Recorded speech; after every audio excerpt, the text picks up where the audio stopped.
I want to welcome everybody to the latest episode of Taco Tuesday, and I have the pleasure of sitting down with Jennifer Torres. Hello. And we're gonna eat some tacos. We are. Yeah, and I'm gonna ask you questions about your life. But a couple things. We've got carnitas. Mm-hmm. You like pork, correct? I do like pork. These are from the taco truck at Bob's Tires. Okay. And so there's 5, and I've allotted you 3 because I'm a Christian and I'm generous. I think you said earlier I was only allowed to have 2. I actually said you could have 1, but it's on film now. So, but yeah, so we're gonna have a little conversation and talk about you. Oh my gosh. You know, the whole point is to give people an opportunity to get to know you a little more. But I'll ask a question, and then I'm gonna eat tacos, and you won't be able to eat because you'll be talking. So, okay. First question, like if somebody who doesn't know Jennifer Torres, what is like the most important thing that people need to know about you? Oh, I was recently told I'm bossy. No comment. I'm not taking the bait on that I'm one. not. But what do you think is the most important thing? Do you start with that? Do you tell people, hey, I'm bossy? No, they figure it out pretty quickly. I think it's called leadership. Okay. Not bossy. I just know what I'm doing, and I need you to do what I tell you to do. Yeah, and you're humble. Don't forget that word. So humble. Yeah.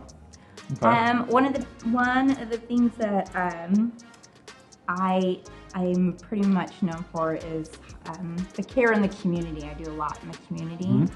So I'm everywhere all the time, but I'm involved. Yeah, you're like on 85 I'm on a lot committees. Of committees and commissions. Actually, yeah. all the time in the community, I'm always like, oh, who's a part of that? And your name's always on. I'm like, don't tell me that. I already know she's on it. I assume you are. I do. I work quite a bit in the community because that's where my heart's at. I do. I love helping people and helping our community grow and showing the different sides of our community. I think there's a lot of misconceptions with the different populations that I work with. Mm-hmm. And it's kind of heartbreaking to a lot of the families and individuals that I work with are just misunderstood. And so getting those different events out there to bring knowledge and understanding is amazing. So cool. All right, you're gonna take a bite of this taco. Okay, sure. And I'm gonna talk about you. Okay, thanks. Well, actually, some of the events. Yeah. You've one of the events that I think is really cool. I got to go to. Well, we've done a couple times as a church, and we're gonna do it this year again. Spooktacular. Mm-hmm. We gave away 1 million pieces of candy, and I ate 1 million pieces of candy. And I was a judge one year. Yeah. Awful. By celebrity the way. judge actually was the phrase that I think was used. Yeah, I did a good job judging. I picked the cutest kids. I thought. You picked a zombie for the cutest kid award. I was gonna pick all my kids, but you said I couldn't. So I did. Yeah. I did say that. But yes, Spooktacular is a huge event that I coordinate. We bring in about 3,000 kids and their families every year. There was a lot of kids there. So yeah, you're really involved. So interesting. So you're bossy. People say you're bossy, but you're also really involved in the community, and you're always trying to make people's lives better. I am. Interesting. Yeah, it's my calling. Okay. So when we talk about calling, and we talk about what our spiritual gifts are and things like that, that's one of my spiritual gifts.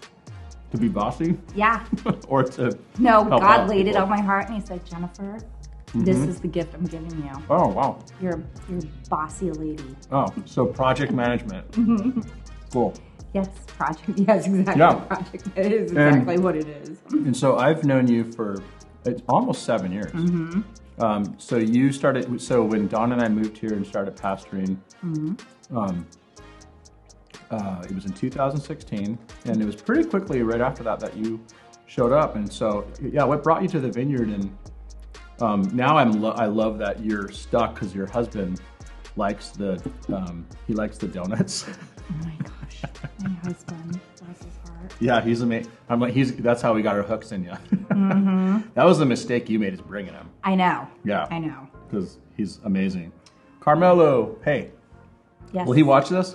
Probably. Okay, hey Carmelo, we love you. So what brought you to the Vineyard? Like, how did you show up? By happenstance, actually, because we had been going to a church for a really long time in Bina, and we stopped going there. We had moved out of that area. We hadn't gone to church in like 2 years, and I drive by the Vineyard all the time to go to work, and so I remember calling to find out what time church started, and so I was telling Carmela, I said, really need to start to get back to church. Yeah. And so I'm the scout. He doesn't do anything until I've checked it out first. That's true. I can confirm that. Yes. And so I went for one service, and I will never forget it because you had just started. You hadn't been here for very long, and the sermon was on how Jesus uses the table as meals to. Oh, we were doing the meal with Jesus. Okay. And I was like, it was an amazing sermon. Like, it really spoke to me. Thank you. So I'm just really trying not to stoke your No, ego just right keep now. going. Keep going. Keep going. And then it went to pot after that, and it was awful. Yep. It's been 6.5 years of just terrible, but that one sermon was so powerful. That I came back. I do remember that, yeah. And actually, Taco Tuesday is kind of it is interesting how you see Jesus throughout the Gospels using the table as, in that particular series where we're going through the Gospel of Luke. And like one biblical scholar has said, well, numerous biblical scholars have noted that in the Gospel of Luke, you see either Jesus heading to a meal, at a meal, or leaving a meal. Like the table is a really...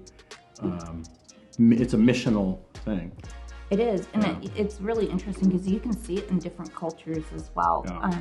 In the Hispanic culture, sharing a meal is a huge deal, and turning down food is a huge no-no. I don't do that. I just want to go on record as letting people know.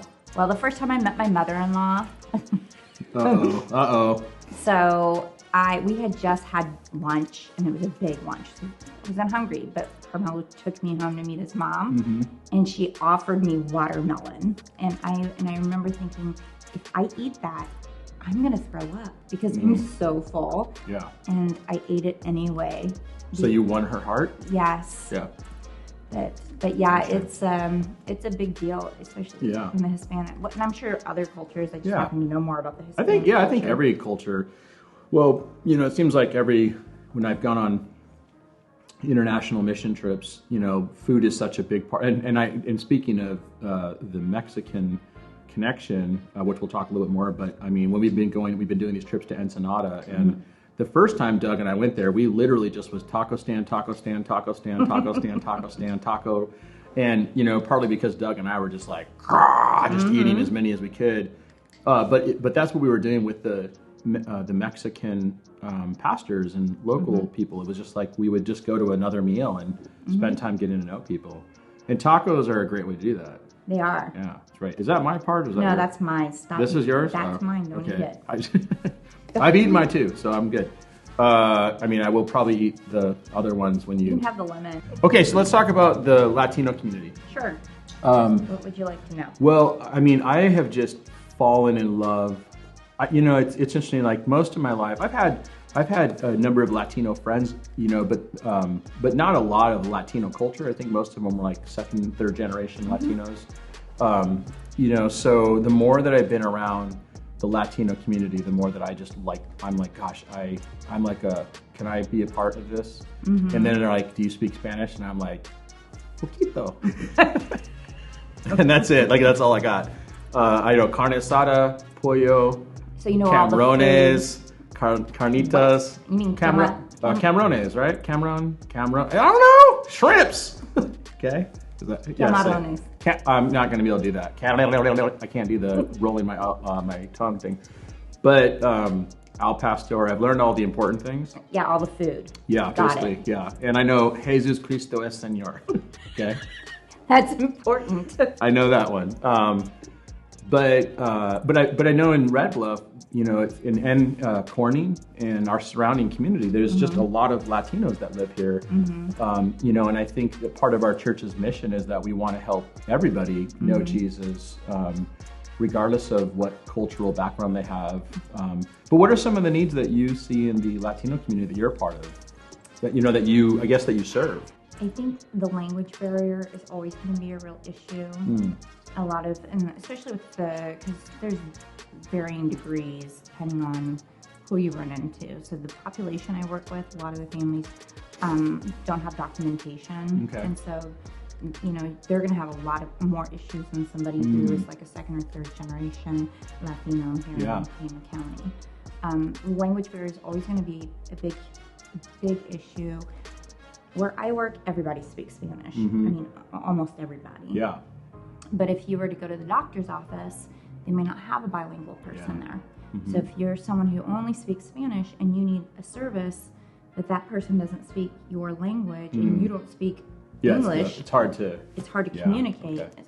So that has actually been one of my because I work on Lift, which is Live Inspired for Tomorrow. It's a one-day event giveaway. Yeah, it's a giveaway. Everything's free. It's for homeless and for low-income individuals. We serve the Latino population. When I first started, like 15 years ago, it used to be just recyclable warmth, but it's grown since then. And they merged. But we've really pushed it into the Latino community because there's a lot of things that they can get there for free. And people who speak Spanish, who speak their language, and we provide translators. So we've seen, and I always work the vision centers. We provide free exams, eye exams, and glasses. Yeah, I mean, it seems like it has everything. Yes, it has everything. Everything you could ever. It's a really cool event. But just things like that, especially with medical care, and especially within the Hispanic community, diabetes is a huge issue.